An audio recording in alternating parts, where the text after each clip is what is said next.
रघुवीर एक टॉवल को अपने शरीर पर लपेटकर अपनी पत्नी गिरजा को आवाज लगाते हुए कहता है, भाग्यवान, अरे ओ भाग्यवान, अरे कहाँ हो?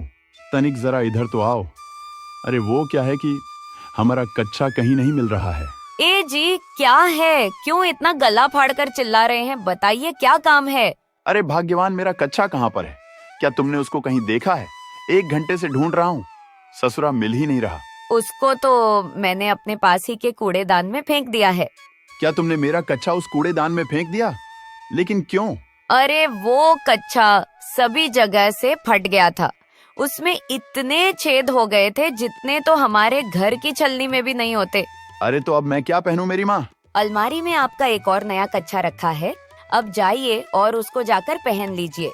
रघुवीर के वहाँ से जाने के बाद गिरजा अपना सिर पकड़ते हुए अपने आप से कहती है, पता नहीं इस आदमी की कंजूसी कब जाएगी। घर में किसी चीज की कमी नहीं है, लेकिन महाराज फिर भी अपनी कंजूसी से बाज नहीं आते। रघुवीर एक बहुत ही बड़े आलीशान घर में रहता था। गांव में उसकी बहुत बड़ी किराने की दुकान थी, लेकिन वह फिर भी अपनी कंजूसी से बाज नहीं आता था। भाग्यवान, मैं दुकान पर जा रहा हूँ, तुम घर का ख्याल रखना। जी ठीक है, और हाँ, दुकान से आते वक्त बाजार से 1 किलो संतरे ले आइएगा। वो क्या है ना, मुझे संतरे बहुत ही ज्यादा पसंद है। तुम्हें पता भी है बाजार में संतरों का क्या भाव है? संतरे अभी बहुत ही ज्यादा महंगे हैं। जब संतरे सस्ते हो जाएंगे तब तुम्हारे लिए संतरे ले आऊंगा। मैं कुछ नहीं जानती, मुझे आज ही संतरे चाहिए। अगर आज आपने मेरे लिए संतरे नहीं लाए तो आज रात को मैं आपको खाना नहीं दूंगी। हाँ। अरे अरे भाग्यवान, तुम गुस्सा क्यों करती हो? शाम को दुकान से लौटते वक्त मैं तुम्हारे लिए बाजार से संतरे ले आऊंगा बस। इतना कहकर रघुवीर अपनी दुकान पर चला जाता है। और रघुवीर भाई कैसे हो? कैसी चल रही है आपकी ये दुकान? बस भाई, सब ऊपर वाले की कृपा है। खैर छोड़ो, तुम बताओ कि क्या चाहिए तुम्हें? भाई मुझे 1 किलो चावल दे दो। वैसे क्या दाम है? चावलों का दाम पूरे 3 रुपए किलो है। बताओ कितना दे दूं? भैया मुझे 1 किलो चावल दे दो। फिर रघुवीर उस व्यक्ति को 1 किलो चावल तौल कर दे देता है और वह व्यक्ति रघुवीर को पैसे देकर वहाँ से जाने लगता है। अरे ओ भाई, रुको रुको, आधे अधूरे पैसे देकर कहाँ भाग रहे हो? तनिक इधर तो आओ। क्या हुआ भाई, तुमने मुझे वापस क्यों बुलाया? मैंने तुम्हें 1 किलो चावल दिए हैं और चावल पूरे 30 रुपए किलो हैं और तुमने मुझे केवल 29 ही दिए हैं। 30 रुपए में 1 रुपया अभी कम है। भाई लगता है 1 रुपया कहीं गिर गया है। खैर छोड़ो ना, एक की आप जैसे धनी आदमी के सामने क्या औकात है। अब क्या आप मुझसे 1 रुपया भी लेंगे? तुम 1 रुपये की ताकत को नहीं जानते। 1 रुपये की माचिस भी करोड़ों रुपए जला सकती है। अगर तुम्हारे पास 1 रुपया नहीं है तो मैं इन चावलों में कुछ चावलों को कम कर लेता हूँ। और फिर रघुवीर उस व्यक्ति के चावलों को लेकर उनमें से कुछ चावलों को कम कर लेता है और वापस उस व्यक्ति को दे देता है। अब तुम इन चावलों को ले जा सकते हो। पता नहीं इस रघुवीर की कंजूसी कब जाएगी भैया। 1 रुपए के पीछे ज्ञान तो ऐसे बांट रहा था जैसे कहीं का ज्ञानी बाबा हो, कंजूस कहीं का। शाम को रघुवीर अपनी दुकान बंद करके घर जा ही रहा होता है कि तभी वह अपने आप से कहता है, अरे याद आया, मुझे भाग्यवान के लिए बाजार से संतरे भी ले जाने हैं। अगर नहीं ले गया तो मुझे घर पर आज रात को खाना भी नसीब नहीं होगा। अरे ओ भाई, इन संतरों के क्या दाम हैं? भैया जी, संतरे अभी बिल्कुल सोने के भाव बिक रहे हैं। कहो तो आपको भी 1 किलो संतरे तोल दूं। अरे साफ साफ कहो ना कि कितने रुपए किलो है संतरे? भैया जी, संतरे अभी 200 रुपए किलो है। बाप रे बाप, 200 रुपए किलो। अगर मैं भाग्यवान के लिए 200 के संतरे ले गया तो आज तो मेरी दुकान की कमाई इन संतरों में ही चली जाएगी। अरे भाई साहब, अब क्या खड़े खड़े मेरे इन संतर को देखते ही रहोगे कि कुछ लोगे भी? अच्छा यह बताओ कि 10 रुपये में कितने संतरे आ जाएंगे? अरे 10 रुपए में तो संतरे का छिलका भी ना है और तुम संतरे की बात करते हो। कितने कंजूस व्यक्ति हो यार तुम। अरे गुस्सा काहे हो रहे हो? चलो ये बताओ कि 20 में आखिर कितने संतरे आ जाएंगे? 20 में तुम्हारा केवल जो है 1 संतरा आ जाएगा। ठीक है, मुझे रुपए 20 का 1 संतरा दे दो। कम से कम भाग्यवान ये तो नहीं कहेगी कि संतरे लेकर नहीं आए। और फिर रघुवीर वो संतरा लेकर अपने घर आ जाता है। अरे आप आ गए जी, क्या आप मेरे लिए संतरे लाए हैं? अरे हाँ हाँ लाया हूँ, 1 मिनट रुको, अभी देता हूँ। और फिर रघुवीर अपनी जेब से एक संतरा निकालकर गिरजा को दे देता है। यह क्या, मैंने आपसे 1 किलो संतरे लाने के लिए कहा था और आप केवल 1 संतरा लेकर आए हैं। अरे भाग्यवान, तुम्हें पता भी है कि बाजार में संतरों का क्या भाव है। संतरे पूरे 200 रुपए किलो हैं। बाजार में एक संतरे की कीमत 20 रुपए है। हाँ, अरे तो क्या हुआ, हमारे पास पैसों की कमी है क्या? हे भगवान, क्या करूं मैं इस कंजूस पति का, मैं तो तंग आ गई हूँ इनसे। तुम्हें यह संतरा खाना है तो खाओ, वरना इधर दो, मैं इसको अभी वापस कराता हूँ। मेरे 20 रुपए भी मुझे वापस मिल जाएंगे। रघुवीर की यह बात सुनकर गिरजा को चक्कर आने लगते हैं।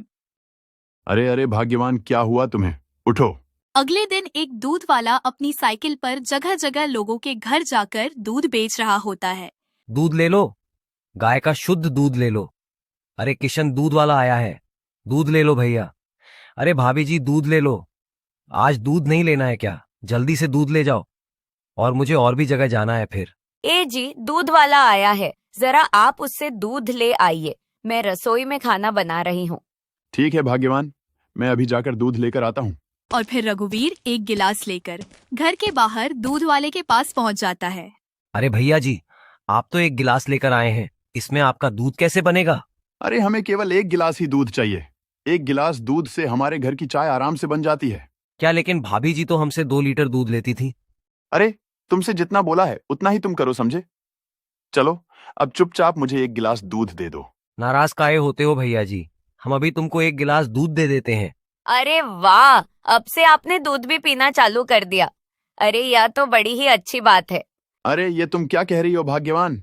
मैं दूध नहीं पीता, ये दूध तो मैं उस दूध वाले से लेकर आया हूँ। तो फिर बाकी का बचा दूध कहाँ पर है? अरे मैंने उस दूध वाले से केवल एक गिलास ही दूध लिया है, और वैसे भी एक गिलास दूध में हमारी चाय बन जाती है, तो फिर और पैसे खर्च करने की क्या जरूरत है? अरे जी, आप इतनी कंजूसी क्यों करते हो? आपको कंजूसी करने में थोड़ी शर्म नहीं आती क्या? भाग्यवान इसे कंजूसी नहीं, पैसे की बचत कहते हैं। ए जी, लगता है पिताजी आपको बुला रहे हैं। जी पिताजी, आपने बुलाया, कहिए क्या काम है? बेटा मुझे कुछ पैसे दे दे, मेरे बाल बहुत ज्यादा बढ़ गए हैं, जरा मैं नाई से इन बालों को कटवा कर आता हूँ।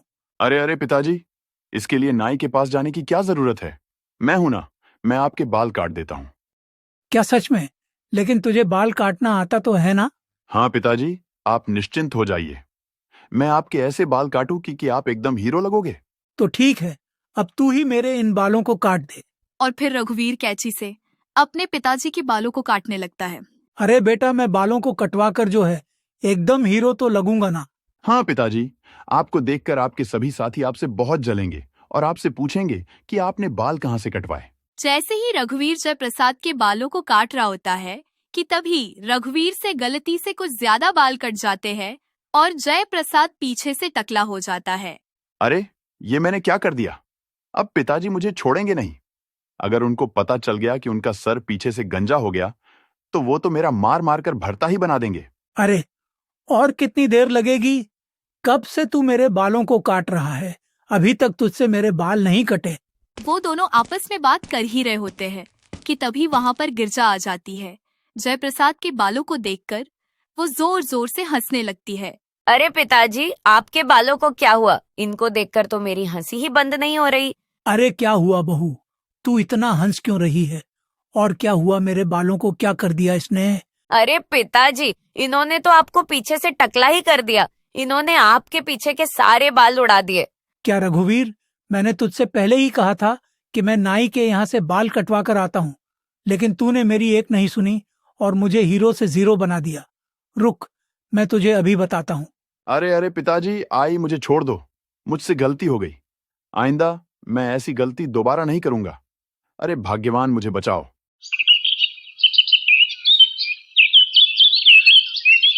बहुत समय पहले की बात है।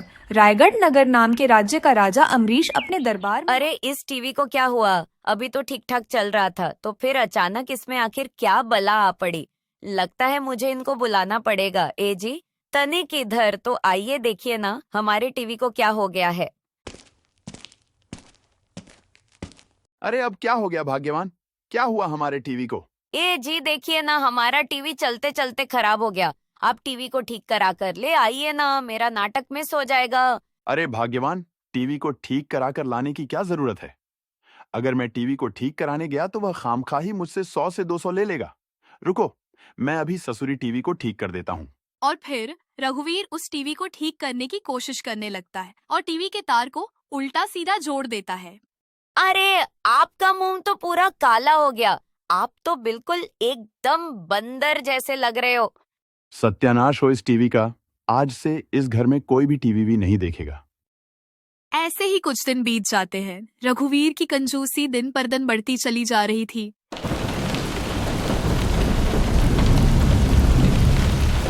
अरे भाग्यवान देखो, आज बारिश कितनी तेज हो रही है। तुम एक काम करो ना, गर्मा गर्म चाय पकौड़े बना लाओ, क्योंकि बारिश में पकौड़े खाने का तो मजा ही कुछ और है। पकौड़े बनाने के लिए घर में बेसन खत्म हो गया है। अब मैं पकौड़े कैसे बनाऊं? अरे बेसन खत्म हो गया तो कम से कम 1 कप चाय बना दो। चाय पीकर ही थोड़ा आनंद आ जाएगा। कह तो ऐसे रहे हो जैसे आपने किशन दूध वाले से 5 लीटर दूध लिया हो। घर में चाय बनाने के लिए बिल्कुल भी दूध नहीं है। वो दोनों आपस में बात कर ही रहे होते हैं कि तभी उनके घर की छत से पानी टपकने लगता है। लो, अब बस यही देखना बाकी था। मैंने आपसे कितनी बार कहा कि आप घर की मरम्मत करवा लीजिए, लेकिन आपकी समझ में आता कहाँ है। मेरी कोई बात समझ नहीं आती। देखिए ना, उस छत को कितना पानी टपक रहा है। अरे भाग्यवान, अभी घर की मरम्मत करवाने की कोई जरूरत नहीं है। मरम्मत करवाने में बहुत खर्चा हो जाएगा। तुम एक काम करो, जहाँ पानी टपक रहा है उसके नीचे किसी बर्तन को रख दो। भगवान ना करे अगर किसी दिन हमारे ऊपर ये छत गिर पड़ी तो फिर हमारा क्या होगा? तुम भी ना भाग्यवान खामखा ही डरती रहती हो। अरे ऐसा कुछ भी नहीं होगा, तुम बिल्कुल भी चिंता मत करो। अगले दिन गिरजा रसोई में खाना बनाने के लिए जा रही होती है कि तभी उसके सर पर छत का एक टुकड़ा गिर जाता है। हाय राम, मर गई रे। ए जी जल्दी इधर आइए। अरे भाग्यवान, क्या हुआ तुम्हें? अरे नालायक, तुझे दिख नहीं रहा है? बहू के सिर के ऊपर छत गिर गई है। अरे भाग्यवान, तुम्हारे सिर से तो बहुत ही तेज खून बह रहा है। पिताजी, हमें जल्दी ही इसको अस्पताल ले जाना होगा। फिर रघुवीर और जयप्रसाद गिरजा को जल्दी से पास ही के अस्पताल में ले जाते हैं। डॉक्टर साहब, मेरी पत्नी को बचा लीजिए। मैं उसके बिना एक पल भी नहीं रह सकता। देखिए, आपकी पत्नी की हालत बहुत ही ज्यादा गंभीर है। उनके सिर में बहुत ही गहरी चोटें आई हैं। हमें उनका ऑपरेशन करना होगा। डॉक्टर साहब, आपको जो भी करना है आप कीजिए, लेकिन मेरी पत्नी को बचा लीजिए प्लीज। आप अस्पताल में 2 लाख रुपए जमा कर दीजिए, तब हम आपकी पत्नी का ऑपरेशन करते हैं। और फिर रघुवीर जल्दी अस्पताल में 2 लाख रुपए जमा करा देता है और डॉक्टर उसकी पत्नी का ऑपरेशन करने लग जाते हैं। आज मेरी कंजूसी के कारण मेरी पत्नी की ये हालत है। हे भगवान, मेरी पत्नी को बचा लो।